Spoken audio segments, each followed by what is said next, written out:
have a Moen bathroom faucet that's leaking, and we're going to get that fixed today. Here's what we'll need to fix this leaky faucet. We're going to trade out the cartridge. This happens to be the Moen 1224 cartridge, so we have that replacement part. We're going to need some channel locks, some larger needle nose pliers, some duct tape, and some screwdrivers. So let's go ahead and get started. Before we do anything, we're going to turn off the water by going underneath the faucet, turning off the supply lines. Okay, to get into this faucet, we have to turn this bottom piece, and if it's too tight or it's been there for a few years, we're going to have to use the channel locks, but we don't want to damage it, so we'll take a piece of duct tape that's a foot or two long, wrap it around there. We'll grab the channel locks, go ahead and twist that, and we'll pull that off. Okay, next thing we need to do is take a screwdriver. Okay. This is a Phillips screwdriver. Then take that piece off. Set that aside. Okay, let's look down inside there. We can see the cartridge, but we can't get it out yet because inside there is a cartridge retainer nut. I don't have the correct Moen tool today, but I do have these needle nose pliers that I can stick down in there. If I do that, I can loosen it. Okay. And then I can get my finger and just turn this nut out. There's the Moen cartridge nut.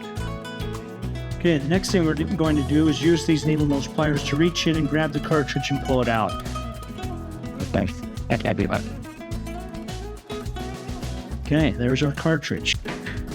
Just take a look down in there, and you can see there is some water that will splash out.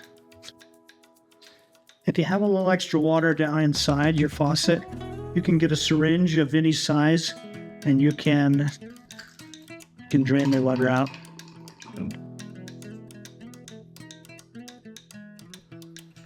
Before we put it together, you need to take the cartridge and the blue piece and get an idea of how they go together, because this is not square and this only fits together in one way. And when you get it just right, you'll see that it fits all the way on and it turns. And that's what it looks like.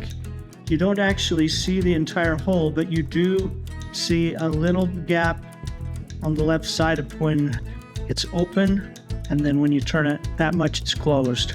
And so that gives you an idea of when it's down inside, that will fit on there, and you'll put the screw in to hold them together. One thing you need to notice on this cartridge is a little notch, plastic here, and this part here. Down inside here, there is a metal notch that this one fits into so that it'll go down all the way. And if you're off a little bit, it won't go down tight. So make sure you look for this little plastic piece, watch for the notch inside, and get those to go down and line up. Then you'll take the retaining nut, screw it down all the way.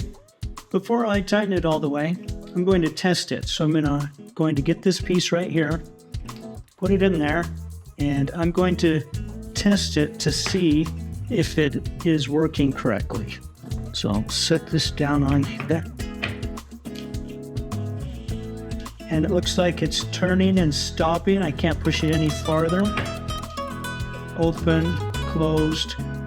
And if it keeps going all the way around, two things might be wrong.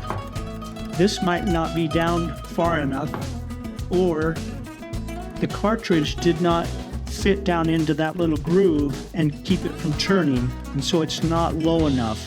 So you'll have to work it and get it to go down into that groove, and then you'll be able to lock it into place. So now that we've tested it, we know that it works. We'll take our needle nose pliers, tighten up this retaining nut,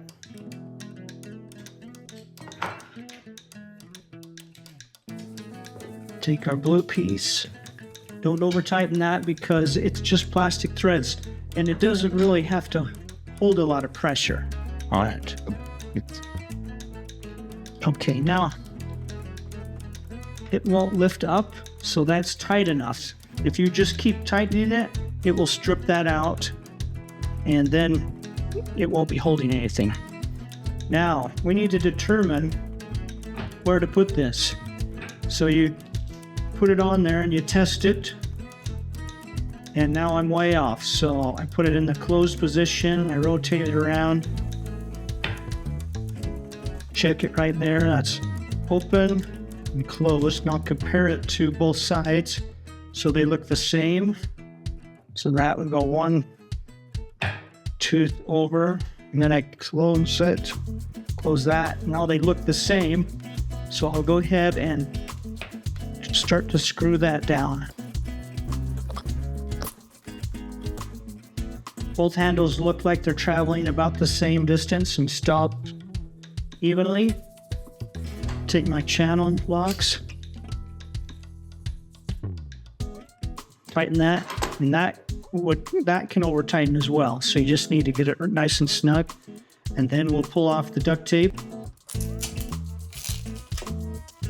Okay, we've got that ready to turn the water on. Look them underneath.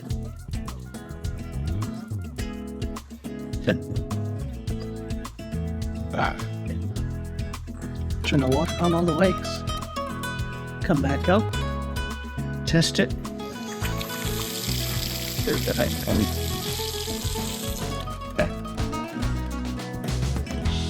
Looks good. I think we're finished.